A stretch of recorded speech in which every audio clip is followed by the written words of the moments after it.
My stomach dropped. There it was on our shared tablet, an email notification from an account I didn't recognize. The name on the account? It was hers, but a version of her name she never used. A cold dread crept over me as I clicked on it. My heart pounded in my chest, a frantic drum against my ribs. What was I about to find? A secret life? An affair? The possibilities raced through my mind, each one more painful than the last. With a trembling finger, I opened the email, and then another, and another. My world, which had felt so stable just moments before, began to tilt on its axis. These weren't love letters to another man. They were applications. Job applications for positions in cities, hundreds, even thousands of miles away. London, Sydney, Vancouver. Cities we had dreamed of visiting, but never living in.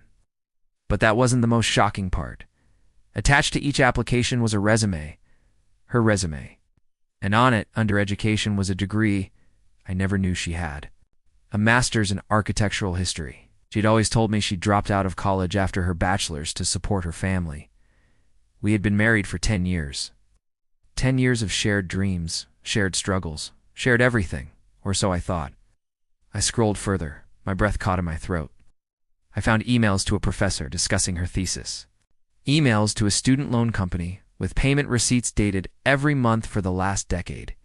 She had been paying off a secret student loan for a secret degree while planning a secret life away from me.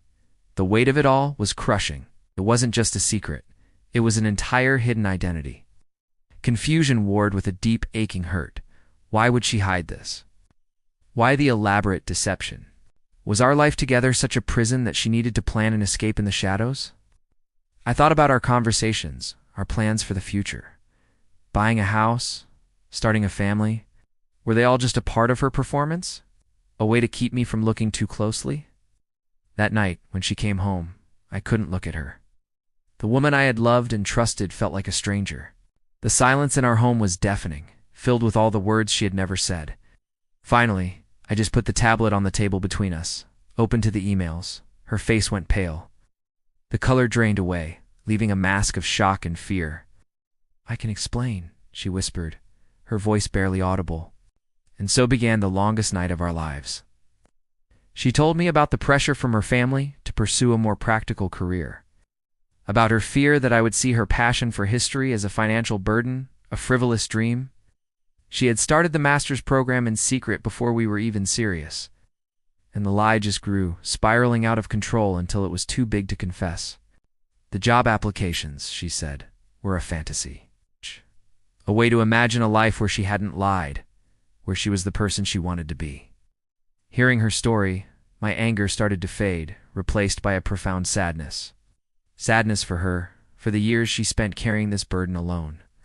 And sadness for us, for the wall that this secret had built between us without me ever knowing. Our marriage didn't end that night. It did change. Fundamentally, we are in counseling now, learning how to talk to each other again, how to rebuild the trust that was so completely shattered. It's a slow, painful process. Some days are better than others, but for the first time, we are facing the truth together. The secret is out, and now we have to decide if the love we thought we had is strong enough to build a new foundation, one based not on secrets, but on a difficult, messy, and honest reality.